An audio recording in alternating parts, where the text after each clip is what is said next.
Hello കൂടെ എല്ലാവർക്കും സുഖമല്ലേ? അല്ല, ഞാൻ മാർക്കറ്റിൽ പോയപ്പം കുറച്ച് കണവ കിട്ടിയായിരുന്നേ.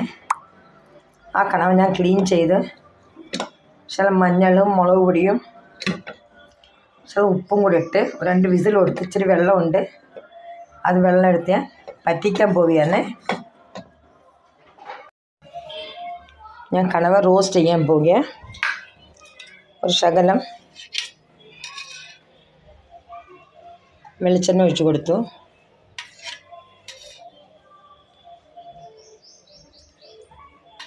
വെളിച്ചെണ്ണ എടുത്ത് കൊടുത്ത് റോസ്റ്റ് ചെയ്യാൻ വേണ്ടി ഞാൻ തേങ്ങ ചെറുതായിട്ട് അരിഞ്ഞ് വെച്ചിട്ടുണ്ട്. ഒരു സവാള, വെളുത്തുള്ളി, ഇഞ്ചി, കരിവേപ്പില. നമുക്കെന്നാൽ ആദ്യമേ തേങ്ങ അങ്ങോട്ട് ഇട്ട് കൊടുക്കാം.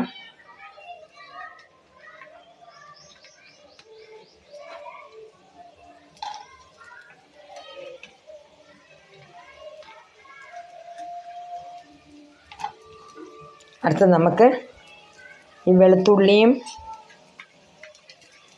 ഇഞ്ചിയും കൂടി ഇട്ട് കൊടുക്കുന്നുണ്ട്. വെളുത്തുള്ളി ഇഞ്ചിയും കൂടി ഇട്ട് കൊടുത്തു. നമുക്കിതൊന്ന് ചെറുതായിട്ടൊന്ന് ഇളക്കി കൊടുക്കാം.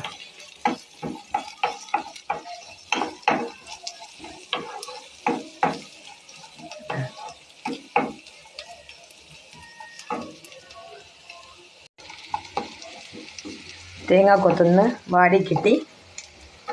നമുക്കിനി ഇതിലോട്ട് നമ്മളെ ഉള്ളിയും കരിവേപ്പിലും ഇട്ട് കൊടുക്കാം.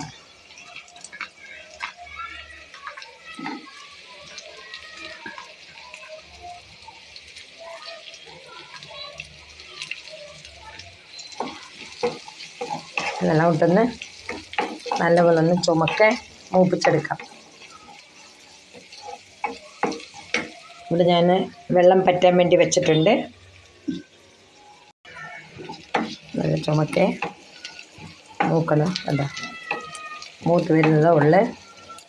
അപ്പോഴേ നമുക്ക് ഞാൻ ഒരു ശകലം പെരിഞ്ചീരം എടുത്തിട്ടുണ്ട്. പിന്നെ ഒരു 3 ചെറിയ ഏലക്ക എടുത്തു. നമുക്കതൊന്ന് പൊടിച്ചെടുക്കാം. നല്ലപോലെ മൂത്ത് വരുന്നുണ്ട്. ഒന്നുകൂടെ ഒന്ന് ചുമക്കെ മൂപ്പിച്ചിട്ട്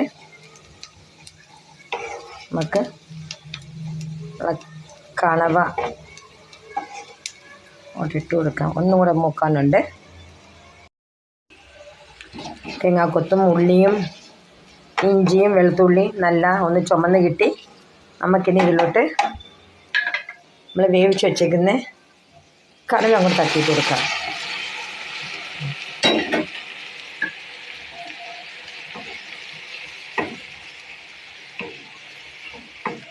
കണവ തട്ടിയിട്ട് കൊടുത്തു. കണ്ടോ, അതൊന്ന് ഞാൻ മഞ്ഞപ്പൊടിയും മുളക് പൊടിയും ഇച്ചിരി ഉപ്പും കൂടി ഇട്ടാൽ ഇത് വേവിച്ചത്. നമുക്കൊന്ന് റോസ്റ്റ് ചെയ്യാൻ വയ്ക്കാം.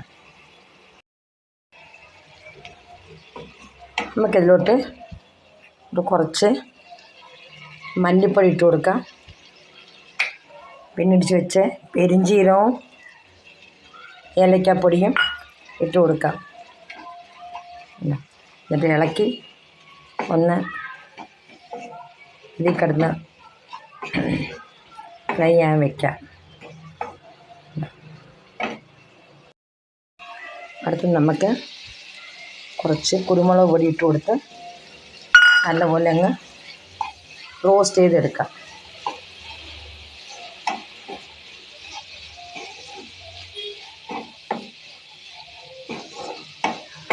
ഇതിൽ കിടന്ന് നല്ല ഫ്രൈ ആയി നമുക്ക് എടുക്കാം.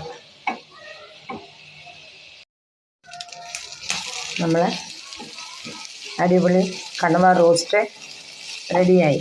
കണ്ടോ, അടിപൊളിയല്ലേ? Thank you for watching. If you like it, please subscribe.